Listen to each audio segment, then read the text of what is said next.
Taskin like automatic choice, Taskin Rana. আমরা শরীফুলকে একটু দেখতে চাই because I think he is also good asset. আমি ফিরে যাওয়ার পর আবার ও সামনাসামনি বলবো, এমনি জানিয়েছি কেন সে বাদ করেছে।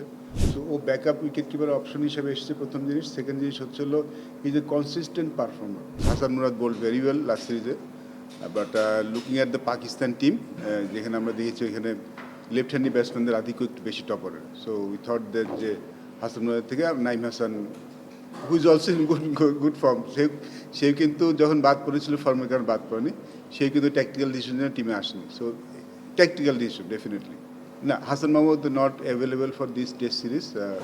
আমাদের যে মানে ফিজার থেকে যে রিপোর্টটা পেয়েছি, ওকে এই দুই টেস্ট সিরিজে তো আমরা বিবেচনা করতে পারবো না, বিকজ হি ইজ রিকভারিং।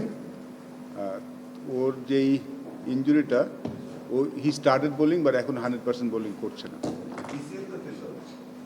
না, রিসেন্টলি আবার যে রিপোর্ট পেলাম যে ও 100% রিকভার করেনি এখনও, 70%। তো ওর যে ওয়ার্কলোডটা ম্যানেজমেন্ট সেটা করে সব কিছু ইভ্যালুয়েট করে দেখেছে এই সিরিজে ও ফিট হতে পারবে না। সো এর মধ্যে আমরাও চাইবো যে একটু, যেহেতু ইঞ্জুরিতে ফিরে এসছে, একটু খেলা খেলুক, দু একটা ম্যাচ খেলুক, কারণ টেস্ট ম্যাচ তো এটা তো আসলে একদম পুরোপুরি ফিট না হলে রিস্ক নেওয়া যায় না। Basically he is not available for selection. Taskin, হ্যাঁ তাসকিনকে আমাদের এখানে আসলে আলোচনাটা বেশি হয়েছে খালেদ আর এবাদতকে নিয়ে, because Taskin like automatic choice, Taskin Rana. আমরা শরীফুলকে একটু দেখতে চাই because I think he is also good asset, can B a very good asset in test match, ভালো বোলিং করছে। এবাদত আর তাসকিন খালেদের মধ্যে আমাদের একটু কী ছিল আর কি, তো অ্যাপারেন্টলি মনে হচ্ছে খালেদ অনেক মানে লাইন লেন্থে মেনটেন করতে পারে, বাট এবার ইজ মোর অফ উইকেটিং অপশনস। তো আমরা ওই দিকে গিয়েছি। খালেদ খারাপ বোলিং করে নেই, Khaled also ball very well, but আমাদের কাছে বলছে এবার ইজ মোর অ্যাটাকিং বোলার হিসেবে। তাসকিন ফিট, টেস্ট ম্যাচ খেলার জন্য ফিট, সেটা আমাদের কাছে দেওয়া হয়েছে, বা লঙ্গার ফর্মে আমি খেলেনি, বাট তাসকিন যখন খেলেছে I think he is at his best at this moment. আর টেস্ট ম্যাচ যখন খেলেছে খারাপ কিন্তু খেলেনি। আর যেহেতু ফিট আছে, আর আমরা তাসকিনকে নিয়ে যে পরিকল্পনা করেছি যে ওকে আসলে আমরা ঘুরিয়ে ফিরে, মানে ওর ঘুরিয়ে ফিরে আমরা খেলাবো, মানে ওর ওয়ার্কলোডটা ম্যানেজ করে T20 বলেন, ODI বলেন, টেস্ট বলেন, ওইভাবে ম্যানেজ করে খেলাবো। এইভাবে ম্যানেজ করলে মনে আমরা খেলাতে পারবো। He is fine. আর ও তাসকিনের একটা ব্যাপার আছে যে he is very keen to play cricket, ও খুব খেলার জন্য খুব আগ্রহ। ইনফ্যাক্ট এই T20 সিরিজটাও খেলতে চেয়েছিল, বাট যেহেতু ও আমাদের টেস্টের প্ল্যান আছে, যার জন্য T20 সিরিজ আমরা রাখিনি। So he is good, he is okay. Unfortunately আমি চিটাগং, সো সামনাসামনি দেখা করতে পারিনি। আমি মাঝখানে দুদিনের জন্য একটা সিলেকশনের জন্য গিয়েছিলাম, ওরা ঢাকার বাইরে ছিল। সো আমি জাকির আলীর সাথে কথা বলেছি, আমি ফিরে যাওয়ার পর আবার ওর সামনাসামনি বলবো, এমনি জানিয়েছি কেন সে বাদ করেছে। হাসান মুরাদের সাথে কথা হয়েছে, ক্যাপ্টেন কথা বলেছে, আমি যে সামনাসামনি কথা বলবো। খালেদের সাথে আমার ফোনে কথা হয়েছে, বাট আমি আসলে এমনি ইউজুয়ালি আমি কেন বলেছি ব্যাখ্যা করেছি, বাট আমি ওদেরকে যাওয়ার পরে আমি সামনাসামনি বসবো আর কি। সো এমনি বলা হয়েছে, বাট আমি সামনাসামনি বসবো যখন আমি ঢাকায় ফিরে যাব।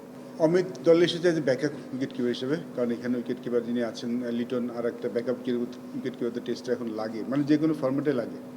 সো ও ব্যাকআপ উইকেট কিপার অপশন হিসেবে এসেছে প্রথম জিনিস। সেকেন্ড জিনিস হচ্ছে হলো is a consistent performer.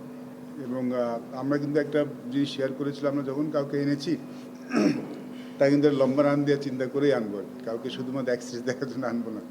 So Amit মানে হি প্রুভড হিমসেলফ, আমি বলবো যে হি সিলেক্ট হিমসেলফ। আমরা সিলেক্ট করতে ও নিজে নিজেকে সিলেক্ট করেছে, আমি বরং এভাবে বলবো আর কি।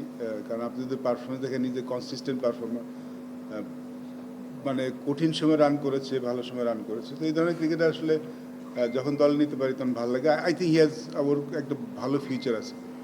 তো দেখা যাক কত দূর হয়। এই এই সিরিজ যেটা খেলবো আমরা, এটা কিন্তু আমাদের টেস্ট চ্যাম্পিয়নশিপের অংশ।